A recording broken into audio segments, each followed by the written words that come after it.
Hey there, Jamie here from Keto Save Me. Hope you're doing well and thanks for tuning in. I really appreciate it. So today we're going to talk about the definition of a ketogenic diet. So let's jump right in. What is a ketogenic diet? Well, that's what we're here to figure out. But there seems to be some confusion and not everybody can agree to one definition.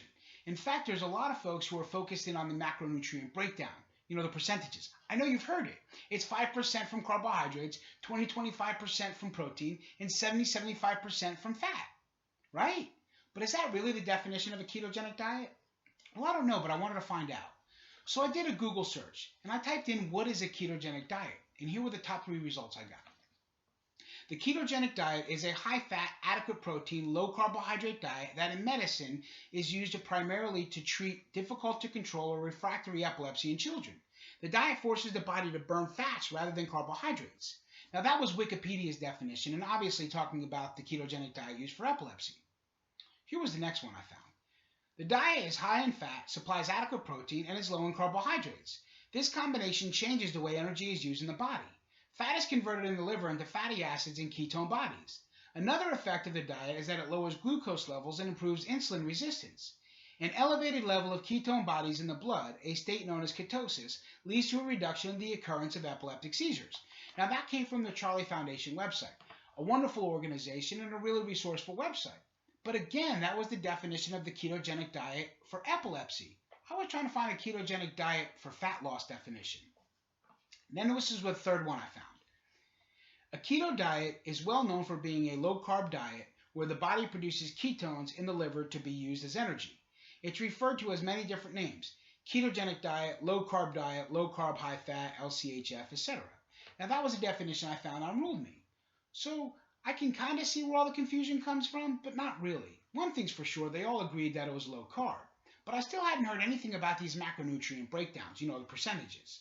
So I decided to ask some really smart people, and here's what I got back. A diet low enough in non-fiber carbs and glucogenic protein that leads to reduced insulin and blood glucose levels and measurable ketones in the blood. Now that's a really scientific explanation that I got from Marty Kendall over at Optimizing Nutrition. No surprise that it came from him because he's a really scientific person. Now if you're not familiar with the work that Marty does in Optimizing Nutrition, you really should go check them out. Marty's done a lot of work with the insulin index, the insulinogenic values of foods, and he's even got these really clever cheat sheets on the most ketogenic foods depending on your goals. But I was really looking for something simple. No offense, Marty, it's a great definition, but I really wanted something, again, a little bit more simple. Then this gem came to me. A ketogenic diet is one in which the diet is sufficiently low in carbohydrates as to cause the body to produce ketones. Wow, that's pretty simple. And it makes sense and it's concise. Now, I got that from Mike Julian. And as you all know, Mike's a valued contributor in a lot of different groups, and he's a really smart guy. And Mike has a knack of taking really sciencey stuff and putting it into terminology the rest of us can understand. So when I got this definition from him, I wasn't surprised. But when he told me he didn't make it up, somebody else did, I was even more shocked. But then I figured, hey, if Mike uses this definition, whoever came up with it has got to be pretty smart. So it turns out that this definition came from the guys over at Keto Gains, Luis Villasenor and Tyler Cartwright. They're the ones who came up with this definition. Well done, guys. This is a great definition. Now, if you're not familiar with the folks over at Keto Gains, go check them out because they're really pushing the boundaries on keto.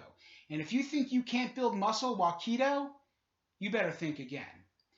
So the third definition I got is from somebody that I really respect and admire and that I've worked with a great deal over the past. And that's from Raymond Edwards over at Optimal Ketogenic Living. Now, Raymond's done a lot of work in the way of fasting and ketogenic diet, and everything he does is really based on data. And their group helps a lot of people out every day, so check them out.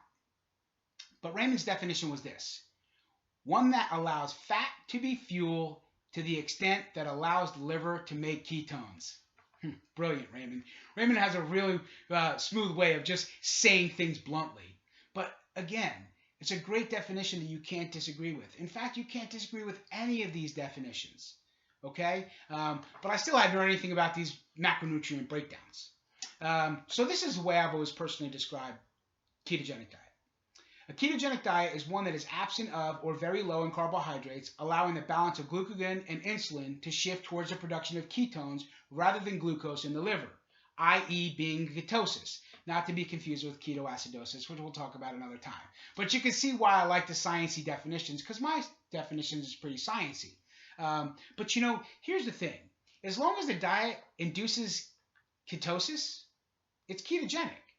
That's it. The definition of ketogenic is a medical term that simply means forming or the ability to stimulate the production of ketone bodies.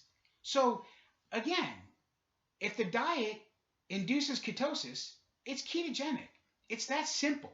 So I don't know where all the hubbub and the confusion comes in. And, still back to this macronutrient thing, we've really got to figure that out. Okay? But if you're looking at ketosis, ketosis can come from one of two ways: diet or fasting. That's it. Now, a ketogenic diet, or being in ketosis while eating, is the closest you can get to fasting. Now, fasting's been around for over 2 millennia or even more as a medical treatment. Okay, so this isn't anything that's new. Okay, but I still didn't get where this macronutrient breakdown came from. So then my research turned me to the work of Finney and Volek. Now, if you guys aren't familiar with Finney and Volek, these guys wrote the Bible for keto. Okay, and they describe the ketogenic diet as this: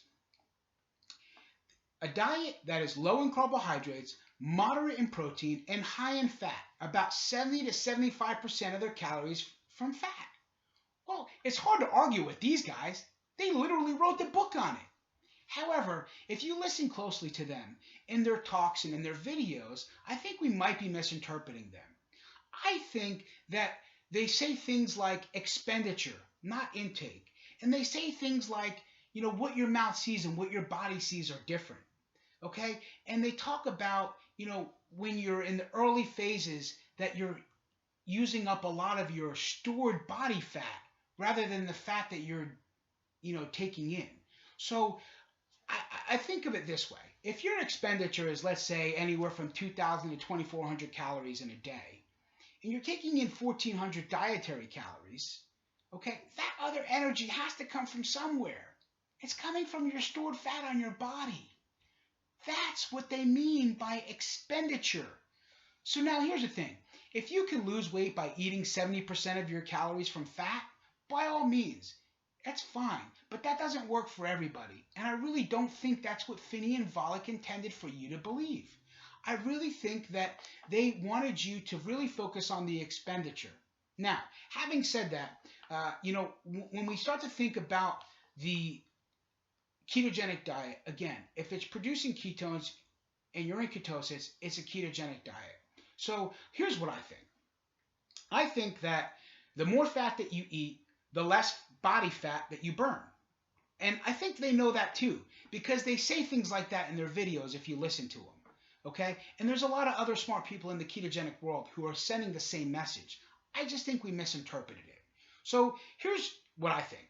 I think that there's no magic macros, honestly. Okay? I don't think there's any defined percentages. Okay? You're either ketogenic because you're in ketosis, or you're not ketogenic. So here's what I think. I think we should eat as much protein as tolerated, as little carbohydrates as necessary from nutrient-dense fibrous carbohydrates, and as much fat as needed to cook, for flavor, and to satiety. And that's it. No more. Again, the more fat that you eat, the less body fat you burn. It's that simple. So at the end of the day, they're all high-fat diets if you're in ketosis because your body is burning ketones. Now, let me say this. Ketosis isn't a magic weight loss bullet. You're not automatically going to lose weight because you're in ketosis. Ketosis just simply means you're producing ketones by burning fat. So you could be in ketosis and actually gain weight, and it's not from muscle. You can actually lose fat and not be in ketosis. Okay? So please keep that in mind. So I really appreciate you taking the time to join us today. All the links to the sites that we mentioned are down below. And if you have anything that you'd like us to touch on in our topics here, please just let us know. Now remember, keto saved me, and it can save you too. And we're all individual, as such our journey. So thanks again for joining me. Be well.